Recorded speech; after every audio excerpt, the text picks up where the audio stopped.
Assalamualaikum warahmatullahi taala wabarakatuh. A'udzubillahi minasyaitonirrajim. Bismillahirrahmanirrahim. Alhamdulillah rabbil alamin wa bihi nasta'in wassalatu wassalamu ala rasulihil amin sayyidina Muhammad wa ala alihi wa ashabihi ajma'in. Rabbi shrah li sadri wa yassir li amri wa hlul 'uqdatam min lisani yafqahu qawli. Subhanaka la ilma lana illa ma 'allamtana innaka antal alimul hakim. ولا حول ولا قوة إلا بالله العلي العظيم. رب يسر ولا تعسر فإن تيسير كل عليك يسير. اللهم تمنا بالخير اللهم تمنا بالخير اللهم تمنا بالخير برحمتك يا أرحم الراحمين. أما بعد. Yang saya muliakan ashabul fadilah, para asatiza, tuan-tuan guru, ashabul fadilah, tuan-tuan dan perempuan, sidang pendengar, sidang penonton yang dirahmati Allah Ta'ala sekalian. Alhamdulillah, pertamanya kita rafakkan kesyukuran pada Allah Subhanahu Wa Taala tuan-tuan pada malam ini.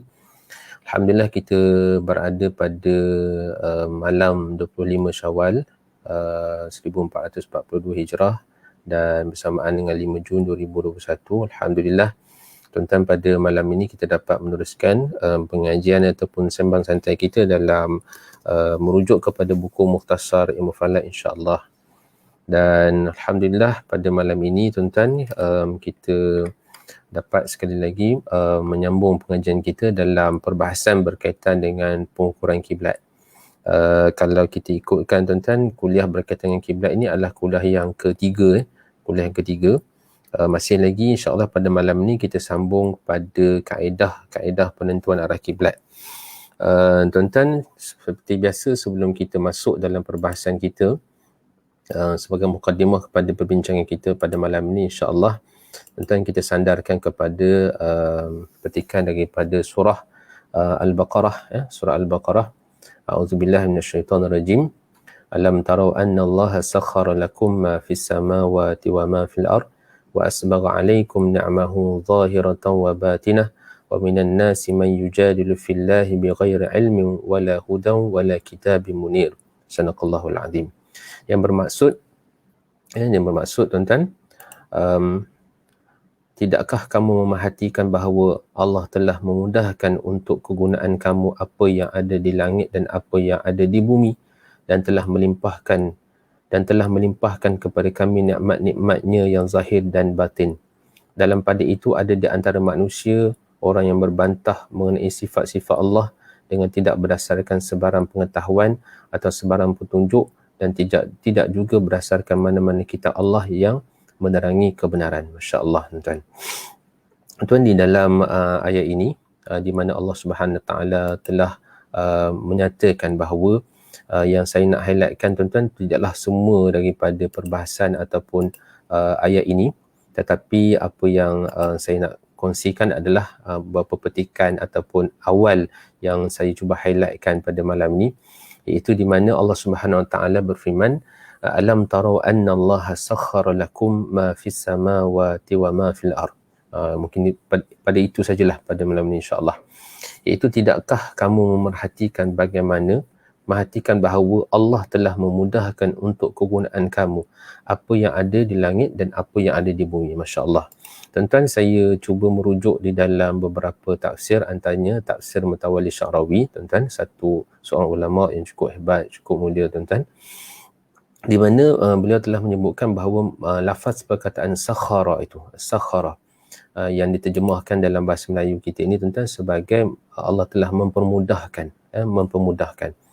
di mana kalau kita lihat di dalam tafsir itu menyatakan bahawa bagaimana Allah Subhanahu Wa Taala yang disebut dalam ayat ini sakhara, bermaksud sakhara ini juga bermaksud menundukkan. Alam tara anna Allah sakhkhara lakum, adakah kamu melihat, alam tara anna Allah, adakah kamu tidak melihat bagaimanakah Allah Subhanahu Wa Taala menundukkan kepada kamu, masya-Allah. Di dalam tafsir Mutawalli Sya'rawi menyebutkan bahawa bagaimana lafaz sakhara ini menunjukkan kepada kita bahawa langit, ma fis sama wa ma fil ard, itu apa yang ada di langit dan apa yang ada di bumi itu sebenarnya bukan tunduk kepada manusia, tetapi ditunduk ataupun dalam konteks ayat ini tuan-tuan, Allah Ta'ala telah mengarahkan bahawa mereka itu tunduk kepada Allah Subhanahu Wa Ta'ala.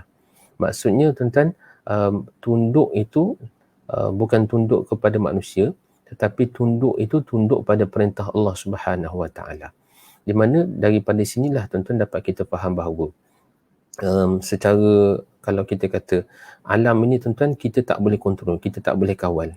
Kita tak boleh kawal kalau sekiranya kita nak tahan matahari daripada terbenam, ataupun kita nak tahan bulan ini daripada terbit, ataupun kita nak tahan angin daripada bertiup. Tak boleh, kerana semua itu sebenarnya tunduk pada sunnatullah, tunduk pada peraturan yang Allah Ta'ala telah tetapkan. Cuma bila alam ini tunduk pada Allah Subhanahu Wa Ta'ala, maka manusialah yang akan menikmati manfaat daripada ketundukan alam ini pada Allah Subhanahu Wa Ta'ala. Dan daripada inilah tuan-tuan, manusia cuba memahami bagaimana ketundukan ataupun taatnya alam ini pada Allah Subhanahu Wa Ta'ala, dan kemudian kita manfaatkan ini. Dan ini antara salah satu tuan-tuan apa yang nak kita bahaskan dalam ilmu falak, yang mana kalau kita lihat dalam ilmu falak ni antara salah satu ilmu yang mana kita akan cuba memahami bagaimana tabiat alam itu, bagaimana sunnatullah itu berlaku. Dan daripada sunnatullah itu, kita akan cuba manfaatkan untuk kehidupan kita. Kita cuba manfaatkan untuk kelangsungan hidup kita. Dan insyaAllah tuan-tuan, pada malam ni kita akan lanjutkanlah perkara ini dan dapat kita lihat bahawa dalam surah Luqman ini, bagaimana Allah Ta'ala telah menyebutkan, telah mengingatkan kepada kita bahawa apa yang ada di langit, apa yang ada di bumi itu, semuanya tunduk pada Allah Ta'ala, yang mana ketundukan mereka itu telah memberikan manfaat kepada kita sebagai manusia. Masya Allah. Ini antara salah satu nikmat yang mana Allah Ta'ala telah berikan kepada kita, yang mana kadang-kadang mungkin nikmat itu kita tidak perasan, kita ambil mudah, kita ambil sambil lewa, tetapi itulah sebahagian pada nikmat yang Allah Ta'ala sebutkan di dalam ayat ini. Masya Allah, tuan-tuan. Itu sebagai mukadimah kepada perbahasan kita pada malam ini. Insya Allah, tuan-tuan.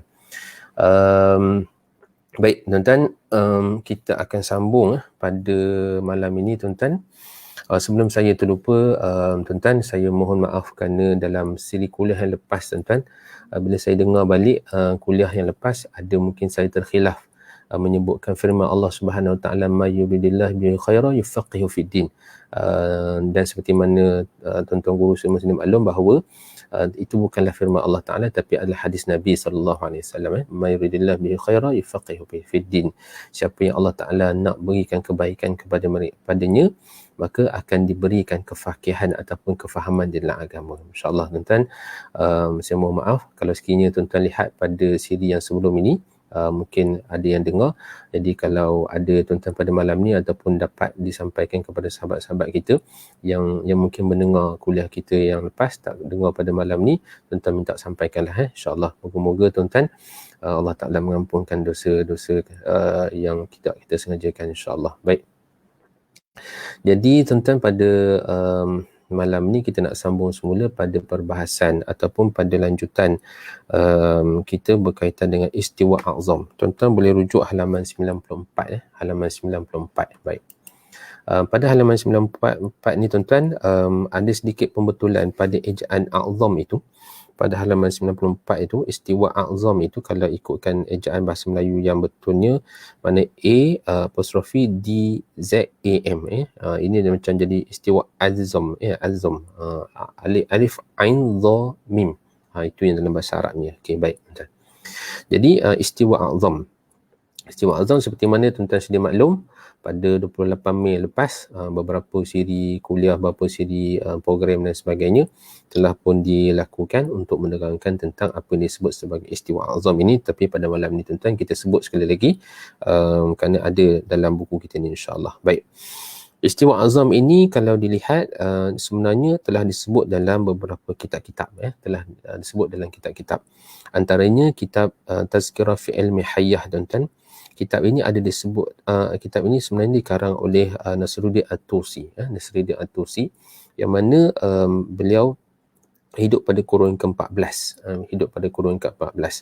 Dan saya ada cuba mencari juga nasnya itu, dan alhamdulillah tuan-tuan, saya dapat bertemu, tapi dengan terjemahannya itu yang mana saya merujuk kepada buku pengantar ilmu falak, teori, praktik dan fiqh yang ditulis oleh Al-Fadil Dr. Arwin Juli Rahmadi, tuan-tuan. Yang mana disebutkan bahawa dalam kitab ni dia tak sebut secara jelas istilah istiwa azam itu. Cuma disebut begini, tuan-tuan ya. Terdapat ragam cara, ini terjemahan dalam bahasa Indonesia. Terdapat ragam cara mengetahui zenit kiblat yang disebut sumut al-qiblat.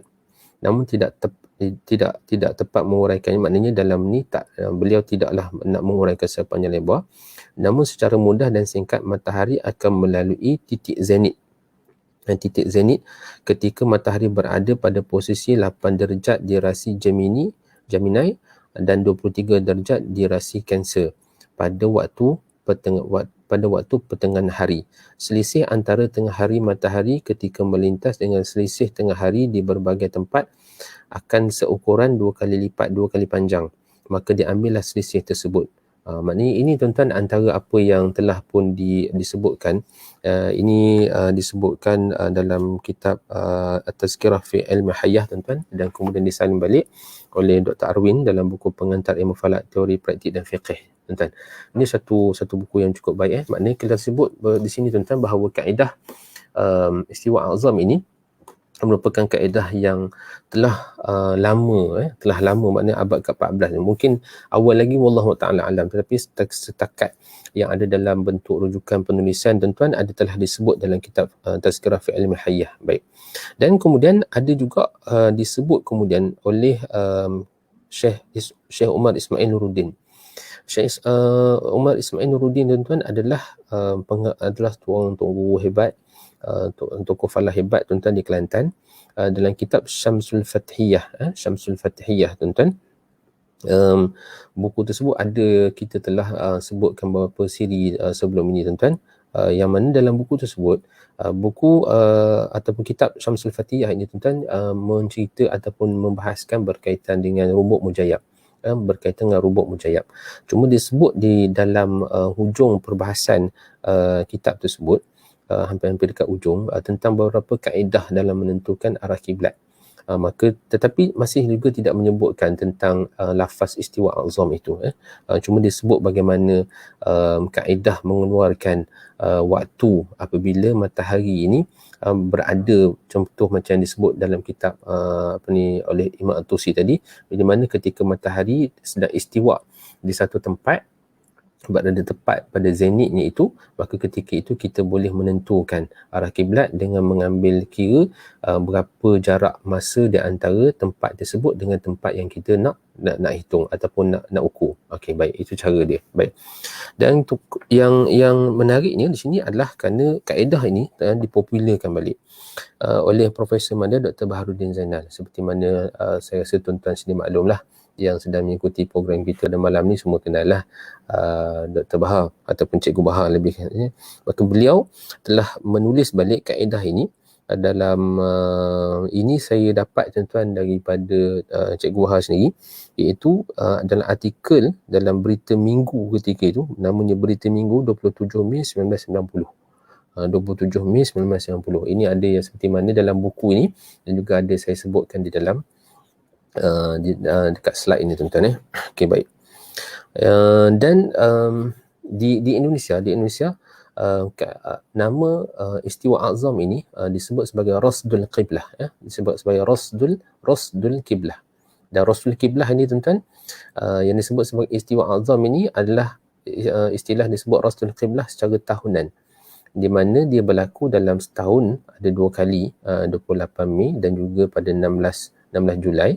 Tetapi ada juga yang disebut sebagai Rasdul Qiblah harian. InsyaAllah, tuan-tuan, nanti kita akan sebutkan hal ini. Baik, baik. Di mana kalau saya rujuk dulu dalam buku kita ni, tuan, ia akan berlaku ketika nilai sudut istiwa matahari bersamaan dengan latitud Mekah, di mana Kaabah terletak. Ketika fenomena ini berlaku, maka bayang objek tegak di seluruh dunia akan membetuli arah kiblat. Okey, baik, tuan-tuan. Okey, sambil-sambil itu kita cuba tengok dalam slide ini, ada saya takkan. Okey, tak apa. Dalam slide ini cerita dulu tentang kaedah ni, tuan-tuan. Tak apalah, kita ikut dalam slide ni jugalah. Baik. Maknanya kalau kita tengok di sini disebut bahawa nilai sudut istiwa matahari bersamaan dengan latitude Mekah. Macam dalam buku kita ni, nilai sudut istiwa matahari akan bersamaan dengan latitude Mekah. Kalau maknanya kita tengok latitude Mekah itu dalam 21 darjah, maka kalau kita tengok nilai sudut istiwa ataupun deklinasi satu deklinasi matahari ketika melalui tempat tersebut, maka kalau dia bersamaan dengan 21 darjah, maknanya kita dapat ukur ketika tu kedudukan kedudukan lokasi tersebut berdasar kepada bayang yang wujud itu. Okey. Dan secara umumnya, saya sebut secara umumnya, dia berlaku 2 kali setahun, iaitu pada 28 Mei 5.16 petang, 16 Julai 5.28 petang. Okey. Saya tertariklah kerana nilai yang digunakan di dalam ni adalah nilai yang berulang. Mungkin Allah Ta'ala alam tuan-tuan, ini adalah kaedah di mana supaya kita mudah nak ingat agak-agaknya kan. Okey. Kalau tengok di sini 28 Mei 5.16 petang, 16 Julai 5.28 petang. Jadi kalau kita ingat yang nombor 1 ni saja, kita dah boleh ingat nombor 2. Pasal apa? Kerana tuan-tuan lihat di sini 28 Mei 5.16 petang, ambil 16 ni, 16 petang ni ambil jadi 16 Julai. Kemudian 5.28 petang ni ambil 28 dari sini. Jadi kita dah ingat tuan-tuan. 28 Mei 5.16 petang, 16 Julai kira-kira 5.28 petang. Okey. Di mana ketika itu ketika fenomena ini berlaku, maka bayang objek akan jatuh ke sebelah timur dan arah kiblat ialah arah yang mengarah ke barat. Banyak objek yang panjang sewaktu petang juga menyebabkan arah kiblat lebih mudah diukur. Okey, inilah tuan-tuan antara sebab kenapa kaedah ini adalah kaedah yang sangat efektif dan mudah untuk kita gunakan. Kerana ketika mana nak aplikasikannya dia mudah. Dia tak perlu, kalau tuan-tuan dapat lihat dalam slide inilah, dalam slide yang saya kongsikan ini, nanti insyaAllah ada lagi slide. Kalau tuan-tuan dapat lihat di sini, lihat maknanya kita boleh gunakan apa saja objek yang kita kata tegak, yang tegak. Dan kalau tegak tu mungkinlah kalau kita nak puas hati, kita boleh letakkan penimbang air ke ataupun apa-apa sesiku ke dan sebagainya. Tuan-tuan boleh ukurlah nak pastikan objek tu tegak, ataupun dari sudut mata zahir kita dah tegak tu pun memadai lah. Macam contoh dalam gambar ini yang saya gunakan tuan-tuan, di samping ada tiang kat sini ni. Tiang ni sebenarnya adalah tabung shuttle badminton tu sebenarnya. Ya. Tapi yang kalau tuan-tuan lihat di sini adalah grill tingkap. Jadi kita gunakan apa yang ada dekat sekeliling kita ni untuk kita mengukur bayang tersebut. Okey. Dan kalau tuan-tuan dapat lihat di sini, bayang jatuh kat sini, arah kiblat adalah berlawanan dengan arah bayang. Okey. Jadi cara-caranya nanti insya-Allah tuan-tuan. Okey. Ini sedikit tambahan daripada nota kita ni tuan-tuan ya. Kalau tuan-tuan lihat di sini, ini dalam bentuk data lah. Okey. Kalau tuan-tuan lihat garis lintang Mekah ada 21 darjah. Okey tuan-tuan, kita abaikanlah 25, 15 dan sebagainya. Maknanya kita lihat 21 darjah. Jadi kalau kita tengok dalam kitab tadi, dalam kaedah disebut apa? Iaitu nilai sudut istiwa matahari bersamaan dengan latitude Mekah. Maknanya kalau kita lihat di sini deklinasi matahari, ketika mana deklinasi matahari itu bersamaan dengan latitude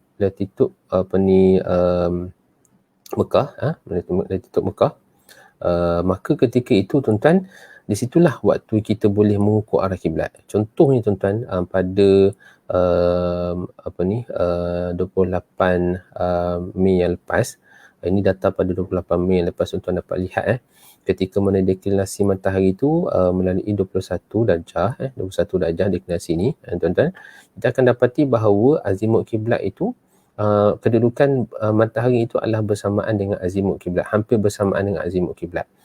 Contoh di sini tuan-tuan, ini adalah lokasi di mana rumah saya lah, iaitu kalau ikutkan dia punya azimut kiblat lah 290 darjah 54 minit 38 saat. Itu dia punya sudut ataupun azimut kiblat dia. Okey. Dan kalau kita lihat di sini ketika mana waktu ni tuan-tuan, kalau ikutkan kaedah, okey, kalau ikutkan kaedah merujuk kepada 5.16 kan. Okey, 5.16.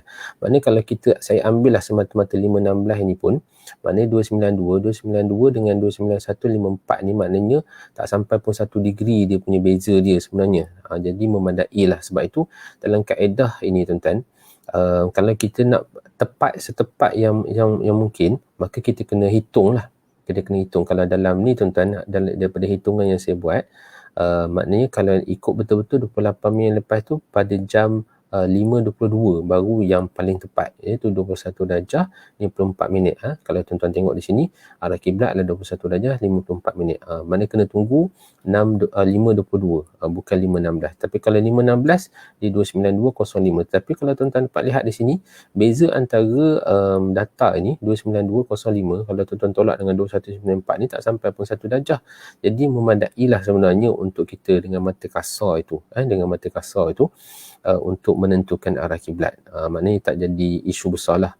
Kerana kaedah ni sebenarnya adalah kaedah yang nak dilaksanakan oleh orang awam, ataupun kalau kita nak gunakan, kita tak ada peralatan ataupun dalam masyarakat kita yang tak ada kemahiran yang tinggi dan sebagainya, maka kaedah ini boleh dilaksanakan kerana ia adalah kaedah yang mudah tetapi memadailah dari sudut fiqh. Kalau tuan-tuan masih ingat perbincangan kita dalam kuliah sebelum ni, kita dah bincang tuan-tuan bagaimana kedudukan yang disebut sebagai inhiraf kiblah itu kan, lari sedikit kiblat itu. Maknanya dalam 1 degree itu sebenarnya memang terlalu sikit lah kalau dari sudut amalan secara personal ataupun peribadi. Okey, jadi ini yang berlaku. Dan tuan-tuan dapat lihat dalam gambar rajah sebelah ni, tuan-tuan dapat lihat bagaimana pada jam berapa ni, pada 5.21, ni dalam 5.21 tuan-tuan, dia punya kiblat angle dia adalah 291 dan kedudukan matahari itu adalah 291.55. 291.55 tuan-tuan. Okey, ini berdasar software apps Easy Kiblah yang Cikgu Mat Taufan buat. Okey, baik tuan-tuan. Okey, ada soalan Ustaz, darjah tu 293. Okey, sebenarnya arah kiblat ini dia berbeza-beza azimut kiblat dia. Kaedah yang saya guna ataupun azimut kiblat yang saya tunjukkan ini adalah azimut kiblat di Ipoh. Azimut kiblat ni di Ipoh jadi 291. 291. Kalau tuan-tuan berada di sebelah nanti insya-Allah saya akan tunjukkan azimut kiblat itu kalau sekiranya kalau kita di sebelah utara, tuan-tuan, dia semakin maknanya 291 290. Kalau kita di sebelah selatan, dia akan tambah 292 dan lagi ke selatan 293. Saya tak pasti yang bertanya ni Aldra Ernest ni 293 ni dia berada di lokasi yang mana. Kalau ada dekat sekitar Johor ataupun bukan di Johor tuan-tuan, kalau sekiranya ada dekat sekitar kalau di sekitar di Johor ataupun dekat Singapura sana tu mungkin 293. Tapi kalau sekiranya berada di sekitar Kuala Lumpur, saya rasa dalam lingkungan 292 saja dia punya azimut kiblat dia. Okey, baik. Okey, Mas Joko, kaedah ini menggunakan konsep bumi berbentuk spheral, ahli falak menggunakan metode hisab menggunakan trigonometri spheral. Betul. Terima kasih Mas. Ini pakar dah bagi komen tu, kira betul lah tu. Tak nak komen lah. Okey, terima kasih Mas. Okey, ini gambaran secara saya harap mungkin gambaran ni kalau dilihat saya nak cuba nak permudahkan supaya kita dapat melihatlah bagaimana fenomena istiwa azam ini boleh berlaku. Okey, saya menggambarkan kedudukan ketika mana matahari tuan-tuan berada di sini tanpa memberikan nilai berapa dan sebagainya. Maka kalau kita lihat sebarang tiang yang tegak ketika itu, maka dia akan menghadap di mana kedudukan matahari itu berada. Contohlah tuan-tuan kalau contohnya ada dekat mana ni, dekat kawasan China kot kan. Okey, tak apalah. Mana kalau kita tengok di situ kedudukan mataharinya ketika itu, maka bayang yang wujud ketika itu tuan-tuan, kita bayangkanlah keseluruh kawasan ini mengalami hari siang lah maksudnya ketika itu kedudukan bayang itu akan menghala ke arah matahari tersebut. Dan apa yang berlaku pada istiwa azam ini 28 Mei dan juga 16 pada 16 Julai adalah kedudukan matahari itu yang kita sebutkan tadi berada pada deklinasi 21 darjah itu bersamaan dengan kedudukan Mekah itu, ialah matahari berada tepat ataupun tegak ketika mana tengah hari. Di mana tengah hari. Maknanya tuan-tuan, pada jam 5.16 petang ataupun pada 5.28 petang tu, kalau kita tolak dengan waktu kita dengan Mekah, di mana Mekah dengan kita ni beza 5 jam kan. Okey. Maknanya ketika itu kalau 5.28 petang, maknanya di sana pukul 12.28 lah. Kalau kita di sini 5.16 petang, di sana adalah 12.16 petang lah. 12.16 tengah hari lah, minta maaf tuan. Jadi kat sana tu sedang tengah hari rembang. Jadi ketika itu matahari tegak di atas kepala, mana kalau kita berdiri di katalah kita berdiri betul-betul depan Kaabah ketika itu, mana kita akan dapati bahawa bayang kita ni hilang. Mana bayang kita ni betul-betul berada di bawah tapak kaki kita. Okey. Maka ketika itu, kalau kita lihat di sini, sebarang tiang yang tegak ketika itu akan menghala ataupun menghadap di mana kedudukan matahari itu berada. Dalam contoh dalam gambaran ini tuan-tuan, tuan-tuan dapat lihat bagaimana tiang ni tuan-tuan, dia menghasilkan bayang. Okay, ini katalah waktu ni kita petang lah. Yang ini mungkin ini waktu pagi. Ini waktu pagi, kedudukan ini berada di sebelah timur dia kan. Ini kita berada di sebelah barat. Jadi sebab itu bila matahari berada di sini, kita dapat waktu ni tengah hari, kita dapat pada waktu asar kerana kita sebelah barat daripada Mekah. Waktu matahari berada tegak itu di tengah hari di Mekah, kita dah waktu petang. Okey, jadi itu yang supaya tuan-tuan boleh faham bagaimana konsep ini berlaku dan bagaimana fenomena ini berlaku. Okey, jadi kalau kita lihat di sini, kedudukan Mekah itu adalah pada, okey, ini saya cuba garisan kasar sajalah tuan-tuan. Ini adalah dia punya kedudukan latitude dia. Okey, 15, 30, 45 sampai di sini Okey. Dan tuan-tuan dapat lihat bahawa kedudukan Mekah dia adalah 21 darjah. 21 darjah. Jadi kedudukan 21 darjah ini ketika itu matahari pun berada pada kedudukan 21 darjah. Jadi sama. Latitude Mekah ni dengan deklinasi matahari ni sama, 21 darjah. Maka ketika itulah kita dapat. Okey, dan kita sedia maklum bahawa kedudukan matahari ni maksimumnya adalah pergi kepada garis jadi, garis sartan dan sebagainya adalah pada 23,5 darjah untuk tuan-tuan ini silap ni, 23,5 darjah. 23,5 darjah. Mungkin tak betul kan tadi ni, boleh copy paste saja tuan-tuan, minta maaf. Okey, 23,5 darjah. Okey. Bila matahari berada pada maksimum dan juga pada kedudukan 23,5 darjah ni, garisan kalau di sebelah utara ni garisan sartan ni. Okey, garisan sartan. Maknanya kemudian matahari tu akan patah balik ke bawah.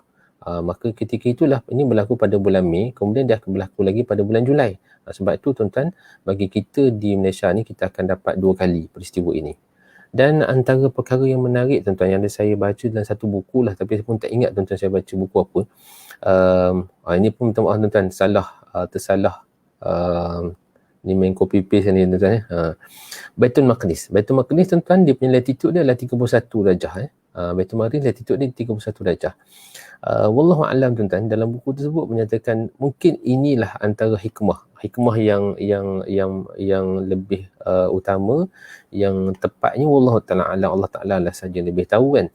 Tapi bila berlaku peristiwa tahwil kiblah, di mana berlakunya perubahan kiblat daripada Masjid Al-Aqsa ke arah kepada Mekah, maka kalau sekiranya kedudukan kiblat kita ni masih lagi menghadap ke arah Baitul Maqdis, maka peristiwa fenomena istiwa azam ni tak boleh berlaku. Kerana apa?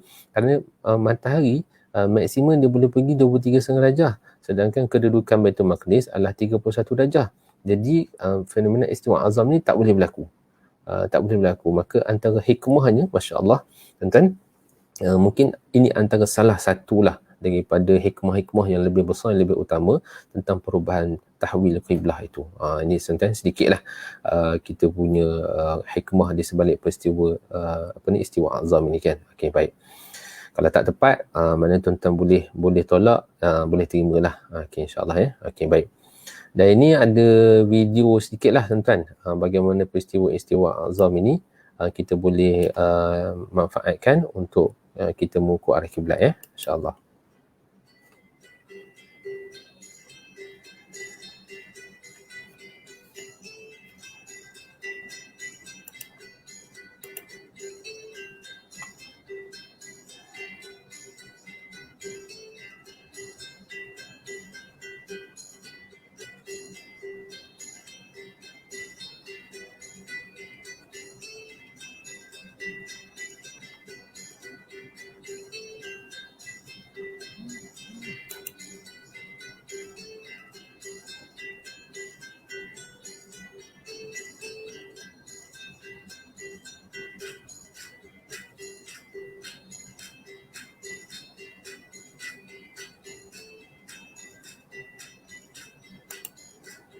Okey, tu tuan-tuan nak tunjukkan macam mana mudahnya sebenarnya untuk kita mengukur arah kiblat menggunakan kaedah istiwa azam tu Okey, insya-Allah. Baik. Dan ini antaranya tuan-tuan gambar-gambar yang alhamdulillah secara praktiknya ini yang dapat saya kongsikan dengan tuan-tuan yang ada dalam kuliah pada malam ni ataupun yang akan mengikuti kuliah kita pada masa-masa akan datang. Antara gambar-gambar lah bagaimana kaedah istiwa azam ni dapat dimanfaatkan oleh kita semua. Contoh macam gambar ni yang ni dibuat oleh Fadil Ustaz Izwan maknanya dia ambil penimbang air ni, maka daripada penimbang air ni ataupun tuan-tuan dapat lihat juga apa ni kedudukan tingkap tu bersamaan dengan arah kiblat. Ini menggunakan apa ni, menggunakan penyedut sampah penyedut sampah. Ini menggunakan tiang rumah. Tiang rumah ini saya tak pasti guna apa, saya rasa mungkin tiang rumah juga. Ini menggunakan ini sebenarnya ukur lebih dahulu Al-Fadhil Ustaz Tajuddin dia ukur dulu. Yang ni tuan-tuan saya cerita kemudian. Ini ada Al-Fadhil Ustaz Amri dah buat pengukuran dengan menggunakan bayang shuttle, tabung shuttle, dan ini menggunakan dinding juga. Okey, yang ini tuan-tuan di rumah saya, di mana penandaan ini saya minta anak saya sendiri buat. Tuan-tuan dapat lihat ada 3 masa kat situ pada 5.15, ni berapa ni, 5.16, 5.22, 5.23. Jadi kalau kita lihat tuan-tuan secara mata kasar lah, kita dapat lihat sini arahnya hampir lebih kurang sama. Hampir lebih kurang sama. Jadi ini antara kaedah yang mana istiwa azam ni secara mudahnya tuan-tuan, dengan menggunakan bayang itu, tuan-tuan dapat terus menentukan arah kiblat dengan mudah. Jadi saya rasa kalau tuan-tuan dah terlepas ni, maknanya jangan lepaskan peluang lah. Pada 16 Julai pula insya-Allah fenomena ini akan berlaku sekali lagi. Okey. Dan ini antara gambaran tuan-tuan lah, macam gambar video tadi yang saya kongsikan. Bagaimana ini di masjid tempat saya tinggal lah, di mana waktu yang berlakunya istiwa azam ini, maka kalau lihat di sini tuan-tuan, bayang itu adalah bersamaan dengan arah kiblat dan dia adalah selari macam mana masjid ini ukuran kedudukan dia, maka dia sama. Ini antara caralah tuan-tuan kalau sekiranya tuan-tuan tak apa nak confident nak buat tu, maka boleh tengok dulu dekat masjid. Tapi waktu yang berlaku tu kalau boleh tuan-tuan buat cuba praktis dekat sehari sebelum daripada berlaku peristiwa istiwa azam, dan pada hari istiwa azam tu buat pula dekat rumah. Jadi tuan-tuan secara umumnya kalau kita lihat di sini tuan-tuan, kita boleh buat semakan juga di masjid ataupun di surau. Tapi insya-Allah lah di masjid dan surau ni biasanya kiblatnya betul. Yang lebih pentingnya adalah dengan kaedah ni kita boleh buat pengukuran di rumah-rumah. Kerana di rumah-rumah kita biasanya jarang sekali kan kalau ada orang datang mengukur arah kiblat di rumah, kecuali kalau tuan-tuan ada persatuan-persatuan yang ada buat. Macam contoh di Selangor, dan alhamdulillah kami di Perak pun cuba jugalah untuk mengukur kiblat di rumah-rumah ni. Jadi ini antara salah satu kaedah lah macam mana kita boleh buat pengukuran kiblat di rumah dengan menggunakan kaedah istiwa azam. Okey, baik. Okey, seperti mana yang saya sebutkan tadi bahawa di samping kaedah istiwa azam yang berlaku secara tahunan, kita juga sebenarnya boleh mengukur ataupun menggunakan kaedah yang hampir lebih kurang sama dengan menggunakan bayang untuk menentukan kiblat pada setiap hari. Tapi dia memerlukan pada hitungan. Saya menggunakan perisian accurate time untuk membuat hitungan ini, dan ini sebagai satu contoh lah hitungan yang tuan-tuan dapat lihat ini pada bulan Julai. Pada bulan Julai. Sebenarnya kita dah sebutkan tadi pada 28 pada 16 Julai. Pada 16 Julai nanti peristiwa istiwa azam ni akan berlaku lagi. Jadi kalau tuan-tuan dapat lihat di sini, bermula daripada 9 hari bulan 7, jadi kita dah boleh menentukan arah kiblat itu. Pada setiap hari kita boleh buat 9, 10, 11, 12, 13, 14, 15, 16 tu dia peak lah. Kaedah istiwa azam tu peak. Kemudian pada 17 sampailah 31. Dan kalau tuan-tuan dapat lihat dalam gambaran ini, dalam jadual yang saya sediakan ini, dia makin lama makin awal makin awal. Macam ni dia berlaku pada pukul 6.20, kemudian dia berganjak pada pukul 5, dan kemudian dia berganjak pada pukul 4. Jadi makin lama makin awal untuk bulan Julai ni. Kalau bulan Mei hari tu, dia makin lama makin lambat. Makin lama makin lambat, makin lama makin lewat. Jadi dengan menggunakan kaedah istilah yang mungkin kalau saya pun dapat makluman, contoh macam di Selangor, di Pulau Pinang ada mereka keluarkan jadual waktu lintasan kiblat harian. Kalau tak silap saya lah istilah yang digunakan dalam takwim ataupun dikeluarkan dalam laman web, lintasan kiblat harian. Mana kita boleh menggunakan kaedah yang hampir lebih kurang sama juga dengan kaedah istiwa azam ini, di mana ketika mana kita nak menentukan arah kiblat itu, kita hanya menentukan bayang, lihat saja pada bayang tersebut. Okey. Yang ini berlaku pada waktu petang, tapi ada juga tuan-tuan yang berlaku pada waktu pagi. InsyaAllah nanti kalau sempat nanti saya akan tunjukkan pada kuliah akan datang bagaimana kita ada pula lintasan kiblat harian ni yang berlaku pada waktu pagi. Ini pada waktu petang. Okey, baik. Jadi tuan-tuan, kita boleh, maknanya kita bukan saja boleh menggunakan dua tarikh itu saja, tetapi juga kita boleh buat satu pengiraan. Tetapi tuan-tuan ini kena buat pengiraan lah. Tuan-tuan boleh rujuk dalam beberapa perisian ataupun tuan-tuan boleh rujuk kepada Jabatan Mufti, bahagian falak Jabatan Mufti untuk bertanya kepada mereka tarikh mana yang sesuai untuk menentukan arah kiblat dengan menggunakan bayang saja. Okey, baik. Okey, seterusnya tuan-tuan, ini antara contoh lagi lah video macam mana gambaran untuk menunjukkan macam mana yang ni yang saya ambil ketika 17 Julai. Kalau ikut kaedah istiwa azam pada 16 Julai pada 16. Okey tuan-tuan, tak apalah saya tunjuk sedikit contoh. Ini bayang yang wujud ketika mana 16 pada 17 Julai itu. Okay, Assalamualaikum warahmatullahi wabarakatuh.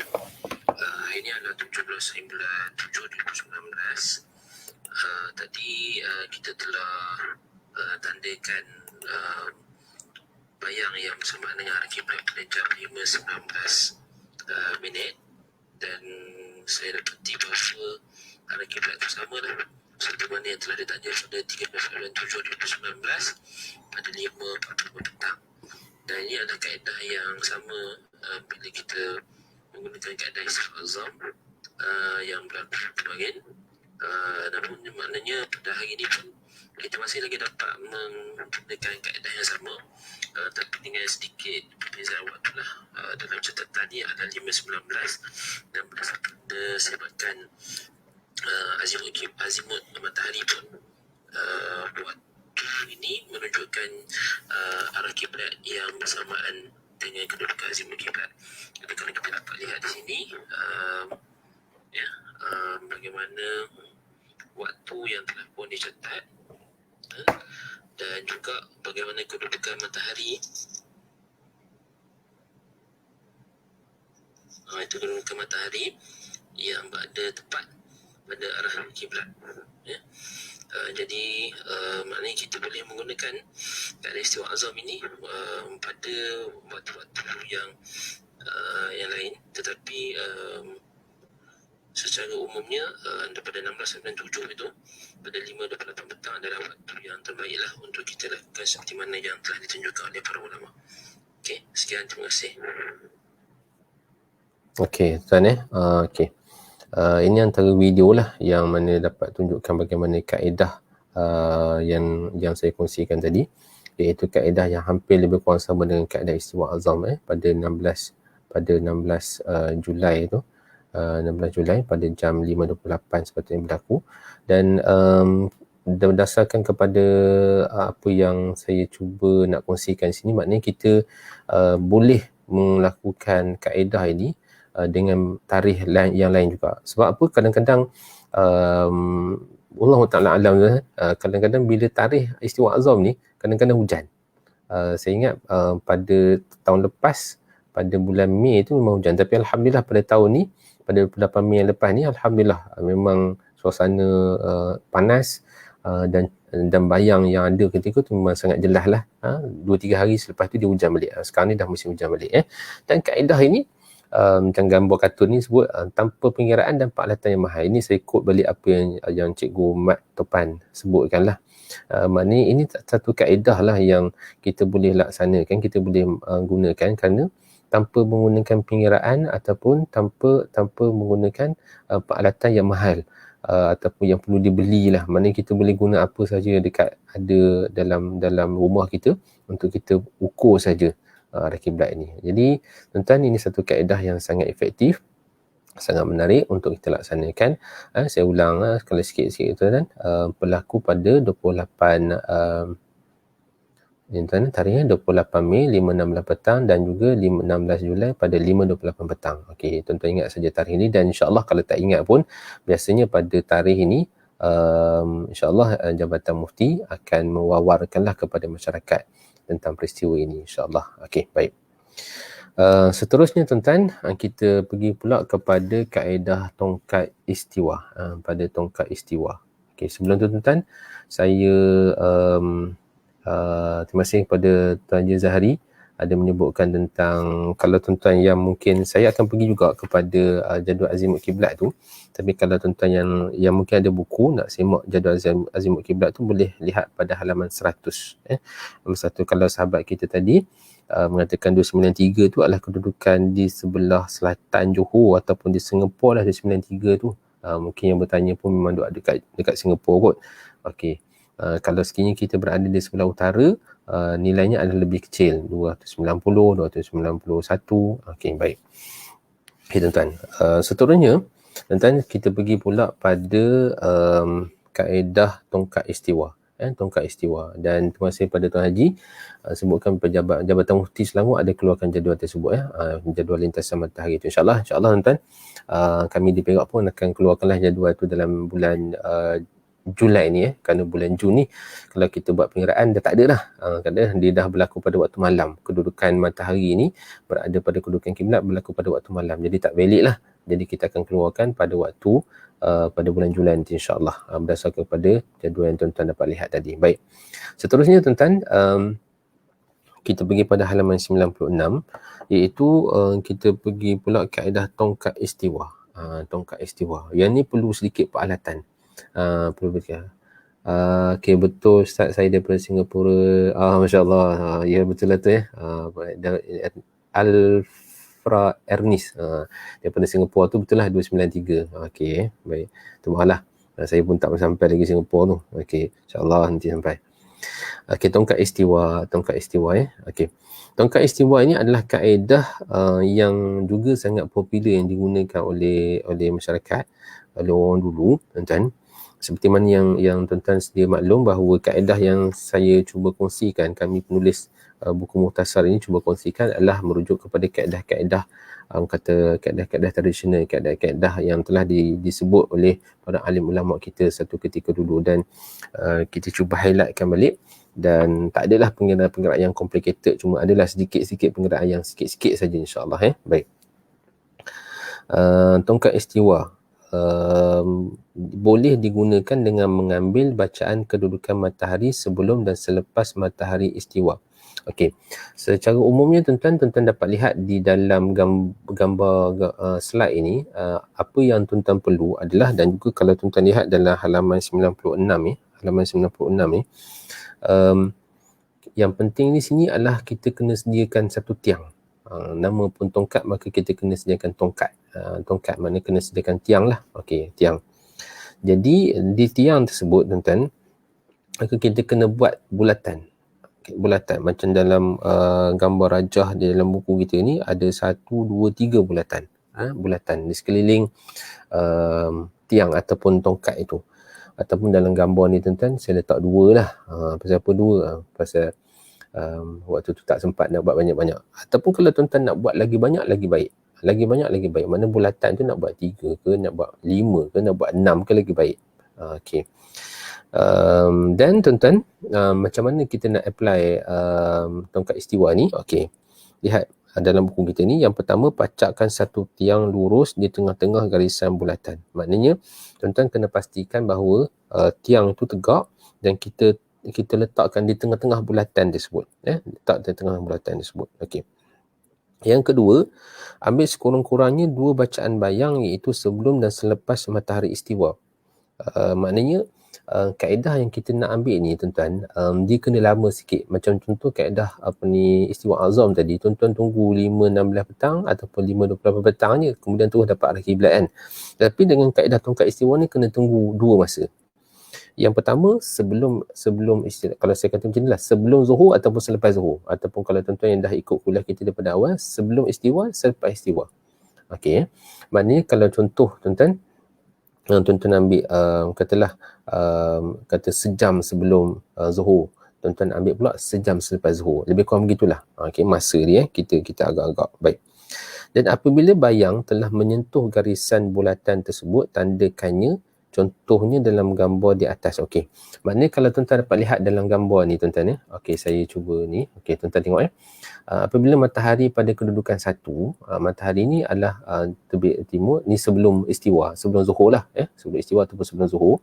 Maknanya ketika matahari ni berada pada kedudukan ni, maka bayang ni tuan-tuan, tuan-tuan ambil ujung bayang tu, jangan ambil kalau awan ni mungkin bayang tu panjang sampai ke sini lah. Okey, tak, yang kita nak ujung bayang tu, maka ujung bayang tu bila dia sentuh saja bulatan tu, tuan-tuan tandakan bulatan tu, tuan-tuan tandakan pada sentuhan di antara bayang dan hujung tiang ni, bayang ni kena bulatan ni, maka kita tanda. Okey, itu satu. Dan kemudian selepas daripada zuhur tu, matahari berpindah ke sebelah barat, maka bayang tu pun akan pindah ke sebelah timur. Jadi ketika itu tuan-tuan, ketika matahari pada kedudukan nombor 2 ni, tuan-tuan tengok di sini, dia ada kedudukan nombor 2 di sini, tak, dia touch saja, dia sentuh saja bayang ketika itu, sentuh saja bulatan tu, maka ketika itu tuan-tuan tanda pula kat sini. Okey, baik. Okey. Setelah kedua-dua penandaan diperolehi, kita pergi yang pada halaman 97 pada nombor 3. Setelah kedua-dua penandaan diperolehi, buat satu garisan yang menghubungkan kedua-dua garisan tersebut. Minta maaf tuan-tuan, malam ni cakap pun tak berapa lancar. Tak tahulah kenapa. Tuan-tuan dapat lihat di sini kedudukan titik pertama di sini, titik kedua kat sini. Okey, ini sebelum zuhur, ini selepas zuhur. Jadi daripada titik itu tuan-tuan buat satu garisan, buat satu line, satu. Okey. Ataupun kalau sekiranya tuan-tuan dapat dalam garisan luar ni, katalah ketika tu tuan-tuan ambil banyak titik. Cuma pastikan bahawa titik yang tuan-tuan nak sambung ni kena dalam bulatan yang samalah. Kalau contohnya sini dia sentuh sini, yang kedua tu dia sentuh sini, maka sambung. Kalau sini yang sentuh sini, kemudian kali selepas zuhur sentuh sini, jangan sambung sini pula. Itu menghadap ke tempat lain tu, dia tak sampai ke kiblat tu, ke tempat lain pula begini. Okey. Kaedah dia kena bulatan yang sama. Kena bulatan yang sama. Di mana bayang tersebut sentuh kat sini. Kalau sekiranya kita nak ambil bulatan luar ni, kena bayang ni sentuh kat sini dan juga sentuh kat sini. Itu kaedah dia. Dia tak boleh guna bulatan lain.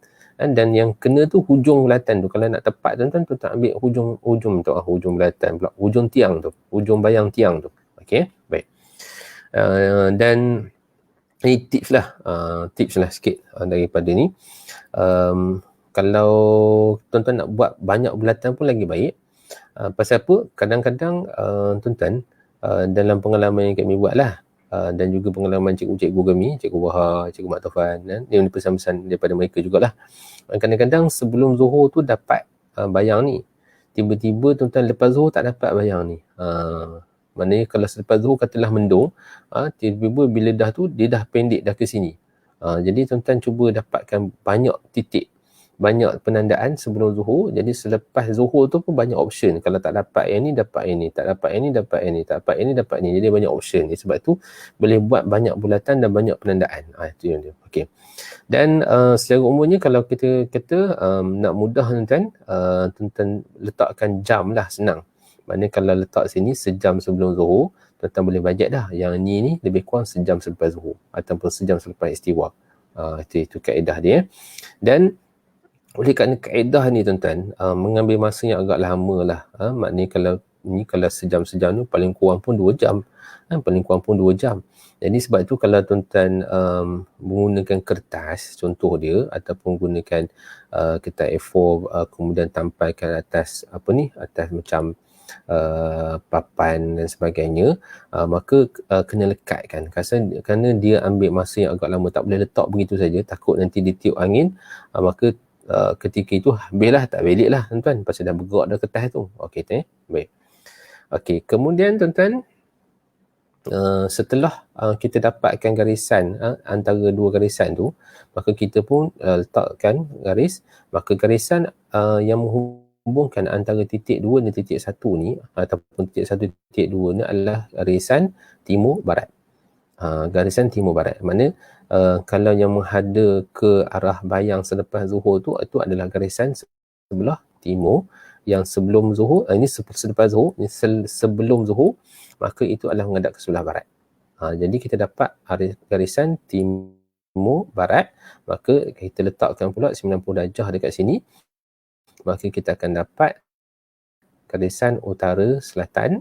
Maka dapat garisan utara selatan, dan selepas itu tuan-tuan, bila dapat utara dan dapat selatan dan dapat timur dan dapat barat, selepas itu kita boleh dapat anggaran di mana kedudukan Kaabah kita ataupun di mana kedudukan kiblat kita. Macam kaedah ni tuan-tuan, maknanya kalau kita daripada barat ni, kalau kita tahu kiblat kita ni adalah 291 dalam konteks kita di Ipoh, mana tuan-tuan buka lah dalam 21 darjah di sini. Dalam 21 darjah, ataupun kalau sekiranya tuan-tuan tadi puan Aldra tadi tu yang ada di Singapura, maka bukalah dalam lingkungan 23 darjah. Maka kita dah sampai ke arah Kaabah. Ini kaedah ni tuan-tuan, ini kaedah yang sangat baik, sangat efektif untuk kita, dan sangat tepat juga berdasarkan kepada beberapa kajian yang ataupun amali yang kami buat lah. Tapi dia ambil masa yang agak lama. Dan tuan-tuan, yang saya kongsikan ini antara gambar tongkat istiwa lah, yang mana yang proper lah. Yang sebelah ni tuan-tuan, tongkat istiwa ni saya ambil gambar ni di Balai Cerah Al-Khwarizmi Melaka. Balai Cerah Al-Khwarizmi Melaka, di mana ni tuan-tuan dapat lihat kan, berapa banyak dia punya bulatan dalam ni kan. Jadi dia banyak option kat sini. Ni tiang dia menggunakan, ini ialah menggunakan peralatan yang agak mahal jugalah ni kan. Kena tempah ni kan. Kalau nak beli pun saya rasa mungkin harga dalam 1,000-2,000 juga ni kan. Okey. Tapi tuan-tuan, saya search tadi tu, saya dapat satu gambar dalam YouTube. Ada seorang pelajar, dia buat praktikal. Ini sebenarnya kaedah asal dia lah sebenarnya. Kaedah tongkat istiwa sebenarnya kita bukan buat atas kertas ataupun atas plate macam ni, tapi dia buat atas tanah. Di mana kalau kita letakkan tiang ni, kemudian dia buatkan bulatan itu, dan bulatan ni digunakan ada dekat tangan ni. Kalau tuan-tuan boleh search dalam YouTube tongkat istiwa, dan kalau dapat gambaran ni tuan-tuan boleh tengoklah macam mana dia buat. Memang kaedah ni memang kaedah yang diajar seperti mana diajar oleh guru kami jugalah, iaitu dengan menggunakan tiang ni, dan kemudian tuan-tuan ikat macam kita kata ranting kayu, ikat dia pada satu tali, dan kemudian buat bulatan. Ikat dia kat sini, kan buat bulatan. Maka kalau kita ikat kat sini, tuan-tuan, bulatan dia akan samalah, pasal panjang tali tu sama. Kemudian tuan-tuan, seterusnya tuan-tuan buka bagi tali tu panjang sikit, dan kemudian kita boleh buat bulatan yang kedua, dan seterusnya. Kalau tali tu panjang, maka besarlah. Tapi tuan-tuan jangan panjang sangat, pasal tiang ni pun kalau tengok dia punya ni kan, ni contohnya tuan-tuan, di mana bayang tu sampai touch pada sini, tuan-tuan tanda dekat sini. Ini kaedah yang sangat baik, dan tuan-tuan boleh tengok dalam YouTube sahabat kita ni, dia buat praktikal bagaimana kaedah tongkat istiwa ni dengan atas tanah langsung kan, atas tanah senang. Yang ni tak payah nak tunggu tak payah nak risau kena terbang, tiup di angin dan sebagainya lah, memang atas tanah kan. Ini sebenarnya adalah kaedah asal dia, memang dia buat atas tanah. Dan tapi oleh kerana hari ni mungkin kita pun nak cari tanah macam ni pun rasanya mungkin susah lah. Sekeliling masjid tu kan dah penuh dengan tar, dah penuh dengan simen dan sebagainya kan. Jadi sebab itulah kita buat kaedah yang lebih mudah. Okey, baik. Okey, tuan-tuan. Ini adalah kaedah tongkat istiwa, yang mana dengan tongkat istiwa ni tuan-tuan boleh dapat mengukur arah kiblat dengan menggunakan tadi 2 titik, di mana dapat satu titik yang di sebelah barat, dan kemudian bila matahari itu dah berpindah ke sebelah barat, kita dapat satu titik pula di sebelah timur, dan tuan-tuan boleh tandakan dan buat satu garisan. Maka di sini adalah garisan timur barat, dan tuan-tuan dapat utara selatan, dan kemudian kita akan dapat arah kiblat. Baik tuan-tuan. Okey, seterusnya tuan-tuan, dalam masa yang berbaki ni saya cubalah setakat mana yang boleh kita nak pergi kepada kaedah yang paling popular. Paling popular, dan saya rasa mungkin dalam banyak-banyak kaedah tuan-tuan, inilah kaedah yang paling popular dan paling mudah lah saya rasa kan. Paling mudah. Okey, iaitu menggunakan kompas. Okey, menggunakan kompas. Tuan-tuan, dalam slide ini saya tunjukkan beberapa kompas lah yang saya yakin bahawa tuan-tuan pun menggunakan kompas-kompas ini. Antaranya kompas macam kompas prismatik, kompas yang anak-anak kita pakai dekat sekolah. Dia ada ada macam pembaris, kemudian dekat situ juga ada macam kantar pembesar. Ni kerana canggih sikit lah. Ini contohnya kompas secara personal tuan-tuan. Kalau kami di Jabatan Mufti, kami buat kursus tentang penentuan arah kiblat menggunakan kompas. Ini kompas yang kami pilih lah kerana saiznya itu agak besar. Maknanya kalau kita letak atas tangan tu boleh nampak lah dia punya bacaan azimut dia tu. Dan kemudian dari sudut kosak dan sebagainya itu pun dia kurang sikit. Contoh, saya bukan jual kompas tuan-tuan, tapi antara kompas yang kami pakai, tuan-tuan boleh beli, boleh gunakan pelbagai jenis kompas lagi. Okey. Dan hari ni pun tuan-tuan, saya pergi yang kat sini dulu yang ini. Kita ada kompas kiblat yang ada jual dekat pasar raya dan sebagainya. Dia terus menunjukkan arah kiblat. Jadi ini pun sebenarnya boleh kita gunakan. Boleh kita gunakan, jangan kata tak boleh guna. Ayah kita pergi Mekah, mak kita pergi Mekah, Tok Wan kita pergi Mekah kadang-kadang dulu selalu bawa balik ni kan. Selalu bawa balik ni. Tapi hari ni pun dah adalah jual dekat pasar raya dan sebagainya. Jadi ini antara salah satu model lah yang menggunakan kedudukan menggunakan kompas bagi menentukan arah kiblat. Dan ini tuan-tuan kompas yang ada dalam phone kita.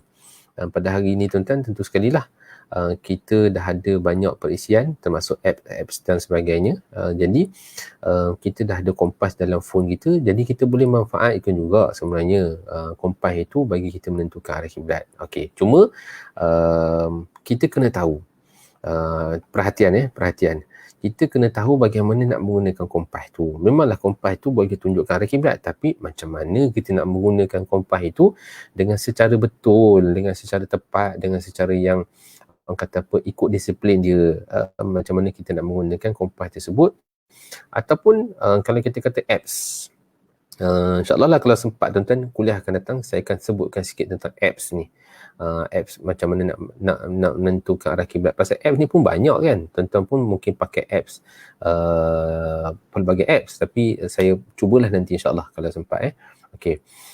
Kena faham dulu bagaimana nak menggunakan kompas ataupun bagaimana nak menggunakan aplikasi tersebut.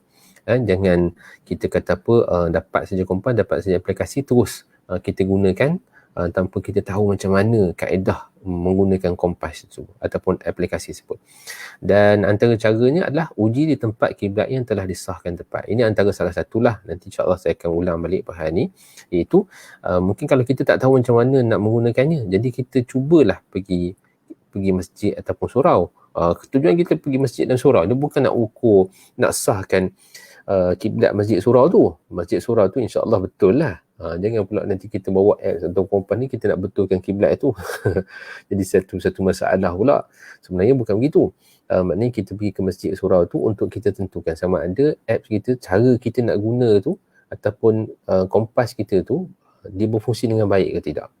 Jadi ini antara salah satu kaedah. InsyaAllah tuan-tuan saya akan pergi balik pada kaedah ni nanti insyaAllah Baik. Okey. Secara umumnya, tuan-tuan ni boleh rujuk halaman 97.